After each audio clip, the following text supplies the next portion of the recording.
সময়ের স্রোতে ভেসে চলায় প্রচলিত মানব সভ্যতায় আমরা হয়েছি একটি বিতর্কের মঞ্চে। আমি হচ্ছি সাইফুর রহমান হাসানি, সাবেক বিদ্যার্থী ছিলাম জগন্নাথ বিশ্ববিদ্যালয়ের ডিবেট ইসলামে এবং বর্তমানে আবাসিক হিসেবে কর্মরত রয়েছি বিশ্ববিদ্যালয়ের ঐতিহ্যবাহী শিক্ষা প্রতিষ্ঠান কলেজে। আজকে যে বিতর্কের বিষয় হচ্ছে ছাত্রছাত্রীদের মাঝে সচেতনতা উপস্থাপন জাগ্রত না হলে দুর্নীতি প্রতিরোধ করা সম্ভব নয়। দুর্নীতি একটি বাক্য নয়, এটি আদর্শকতা এবং সমাজ হতে পারে। যাই হোক, আজকে বিতর্কের যে বিষয়টি রয়েছে পক্ষ বিপক্ষ দল তাহলে কি কোনো মতামত রয়েছে পেতে পারে, তাহলে কি বিষয় ঠিক আছে আজকে বিতর্কের বিষয়?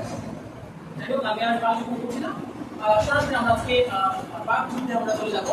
যদিও যুদ্ধটি হবে স্বাধীনতার জন্য এবং সমাজ নির্মাণের জন্য। আমি শুরুতেই আজকে পক্ষ দলে রয়েছেন আব্দুল মালিক শিক্ষক বিশ্ববিদ্যালয়। পক্ষ দলের কর্মকর্তা তানহা তাহাকে অনুরোধ করছি তার বক্তব্য উপস্থাপন করার জন্য। আমি একটু নিয়ম একটু বলে দিচ্ছি, প্রত্যেক বক্তা গণমাধ্যম করবে 5 মিনিট করে সময় পাবে এবং যুক্তি খণ্ডন করবে দলনেতা প্রতি 3 মিনিট সময়। আমি শুরুতেই পক্ষ দলের প্রথম বক্তা তানহা তাহাকে তার বক্তব্য উপস্থাপন করার জন্য অনুরোধ করছি। রূপবদলনীতির বোর্ডে গবেষণা বাংলাদেশ মাননীয় সভাপতি বিজ্ঞ বিচারক মণ্ডলী বিদ্যার্থী বন্ধুরা এসে যারা শুনছেন সবাইকে ছাত্র সম্ভাষণ।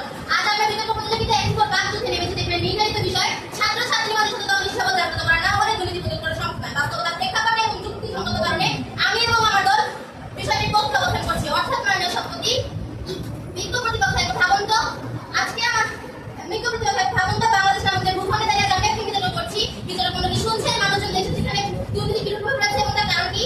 বীজে যেমন গাছের আশা, শিক্ষায় তেমন জাতির ভাষা। সততা নিষ্ঠা যদি না শিক্ষায় দুর্নীতি এরকম হবে সরাই। দুর্নীতি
মধ্যেই আপনার কাছ থেকে শুনতে পেলাম যে ছাত্রছাত্রীদের মধ্যে যদি আসলে সচেতনতা না হয় তাহলে কিভাবে দুর্নীতি হতে পারে। এই পর্যায়ে আমরা লেখক দলকে সুযোগ প্রদান করবো। শুরুতে সোনালী ক্যাথলিক স্টুডেন্ট কলেজের লেখক দলের কর্মকর্তা সানজিদা ইসলামের কাছে আগে আমাদের জানাচ্ছি তার সম্মানিত সভাপতি, শ্রদ্ধেয় বিচারক মণ্ডলী, প্রিয় শ্রোতা মণ্ডলী এবং আমার লেখককে জানাই আমার সালাম, আসসালামু আলাইকুম। আজকে আমাদের বিতর্ক বিষয়টি হলো ছাত্রছাত্রীদের মাঝে সততা ও নিষ্ঠাবোধ জাগ্রত করা না হলে দুর্নীতি প্রতিরোধ করা সম্ভব নয়। সঙ্গত কারণে আমি এবং আমার দল এর বিপক্ষে অবস্থান করছি। মানে মডারেটর, যে দেশে তৈরি হয় বড় বড় আবেদারি, সেই দেশের আবার দরবেশ আবার ব্যাংক করে মডারেটর, নীতির বহির্ভূত কাজ হলো দুর্নীতি। দুর্নীতির দার্শনিক, ধর্মতাত্ত্বিক, নৈতিক দৃষ্টিকোণ থেকে কোনো আদর্শের নৈতিক অত্যাধিক অসততা ও বিচ্যুতিকে নির্দেশ করে। বৃহত্তর পরিসরে ঘুষ প্রদান, সম্পত্তি আত্মসাৎ এবং সরকার ও রাজনৈতিক ক্ষমতার অপব্যবহারের মাধ্যমে স্বার্থ চরিতার্থ করা অন্তর্ভুক্ত। দুর্নীতি শব্দটি যখন বিশেষণ হিসেবে ব্যবহৃত হয় তখন সংস্কৃত মূলে অর্থে সমূলে ভূমিষ্ঠ হওয়াকে বোঝায়। মাননীয় মডারেটর, যে দেশে ইসিপি এর শত শত তেলের বোতল খাটের নিচে পাওয়া যায়, সে দেশের প্রতিপক্ষ বন্ধু আমার সততার কথা। যে দেশে সরকার প্রধান শত কোটি টাকা ঋণ রেখে দেশ ছেড়ে পলায়, সে দেশের প্রতিপক্ষ বন্ধু আমার নীতির কথা শোনে। দুর্নীতির প্রধান কারণ হিসেবে দেশে আইনের শাসন না থাকা ও দুর্নীতির পাশে বিচার না হবে দায়ী করা হয়। এছাড়া রাজনৈতিক প্রভাব, সরকারি ও বেসরকারি ভাষায় জবাবদিহিতাকেও দায়ী করা হয়। মাননীয় মডারেটর, রাজনৈতিক নেতাদের সততা ছাড়া দুর্নীতি রোধ অসম্ভব। রাজনীতি যদি দুর্নীতিগ্রস্ত হয় তাহলে শিক্ষার্থীরা সততা মানুষ জীবন টিকে থাকতে পারে না। মাননীয় মডারেটর, একটি বাস্তব চিত্র আমি স্কুল পেপারের সামনে তুলে ধরছি। গত 15 মে রোজ বৃহস্পতিবার দুপুর 12টায় সোনারগাঁও উপজেলা নির্বাহী অফিসার জনাব ফারজানা স্যারের উদ্যোগে রিড অ্যান্ড ক্লিন অভিযানে চলছে সকল অবৈধ দোকানগুলো উচ্ছেদ করেছেন। মাননীয় মডারেটর, ছাত্রছাত্রীদের মাঝে সততা ও নিষ্ঠাবোধ দিয়ে দুর্নীতি প্রতিরোধ করা সম্ভব নয়। এর জন্য প্রয়োজন আইন এবং আইনের সুষ্ঠু প্রয়োগ।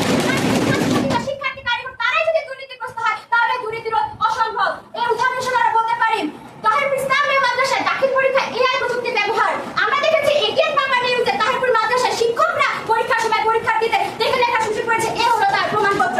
মাননীয় মডারেটর, আরেকটা উদাহরণ হিসেবে বলতে পারি হোসেনপুর এসএসসি পরীক্ষায় কোন শিক্ষক শিক্ষার্থীকে নকল দিয়ে ধরা পড়েছে। মাননীয় মডারেটর, আমরা সকলে দেখতে পাই শিক্ষক জানালা দিয়ে শিক্ষার্থীকে বই দিয়ে সাহায্য করে। মাননীয় মডারেটর, তাহলে শিক্ষক ও শিক্ষার্থীর নৈতিকতা কোথায় গিয়ে দাঁড়ালো?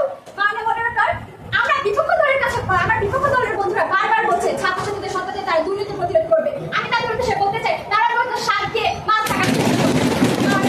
বাংলাদেশে বিবিএস 2023 সালের তথ্য অনুযায়ী গত বছরের 1 জুলাই দেশে 5 থেকে 24 বছর বয়সী মোট জনসংখ্যা ছিল 6,37,00,000 লাখ। এর মধ্যে 22% শিক্ষার্থী প্রাতিষ্ঠানিক শিক্ষা লাভ করেছে, অর্থাৎ স্কুল, কলেজ বা বিশ্ববিদ্যালয়ে শিক্ষা গ্রহণ করে। আর 41% মানুষ বা 2,62,00,000 মানুষ শিক্ষা প্রতিষ্ঠানের বাইরে রয়েছে। মাননীয় মডারেটর, এই 22% মানুষ 41% মানুষের দুর্নীতি কিভাবে বন্ধ করবে?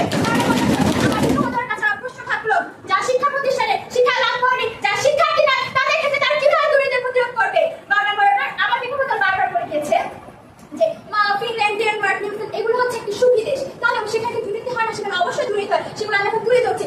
সর্বাধিক মানে ফিনল্যান্ড একটি সুখী দেশ, কিন্তু ফিনল্যান্ডের দুর্নীতি কমেনি, কিন্তু কিছু দুর্নীতি তুলে ধরছি। মাননীয় মডারেটর, সেখানে 2012 সালে দুর্নীতি ছিল 90%, 2013 সালে দুর্নীতি ছিল 89%, 2014 সালে দুর্নীতি ছিল 89%। মাননীয় মডারেটর, ডেনমার্ক ওসিডি এর তথ্য মতে বিদেশি কোম্পানি হতে ডেনমার্কে ঘুষের কথা উঠে এসেছে। নিউজিল্যান্ডের তথ্য মতে টিআইএর তথ্য মতে বড় দুর্নীতি তুলে ধরছি। 2024 সালে এফ্রিক ওয়েব এন্ড মিশনে সিভেজ ফাউন্ড এর দুর্নীতি ধরা পড়েছে। মাননীয় মডারেটর, দক্ষিণ কোরিয়ার টিআই এর তথ্য মতে 2024 এর দক্ষিণ কোরিয়ার দুর্নীতির মধ্যে স্কোর 64 এবং 180 দেশের মধ্যে ছিল 30তম। মাননীয় মডারেটর, একটা শিক্ষার্থী ছাত্র জীবন থেকে যখন কর্মজীবনে যায় তখন একটি চাকরি পাওয়ার আসে সে ঘুষ নিয়ে ঘোরাঘুরি করে। এত নীতি প্রতিষ্ঠানে কি লাভ যেখানে চাকরি নিতে হলে ঘুষ দিয়ে যেতে হয়? 3,580 নং হাদিসে উল্লেখ আছে, আব্দুল্লাহ ইবনে আব্বাস রাদিয়াল্লাহু আনহু বলেন রাসূল সাল্লাল্লাহু আলাইহি ওয়াসাল্লাম ঘুষদাতা দুইটাকে উভয় অভিসম্পাত করেছেন। মাননীয় মডারেটর, ইসলামের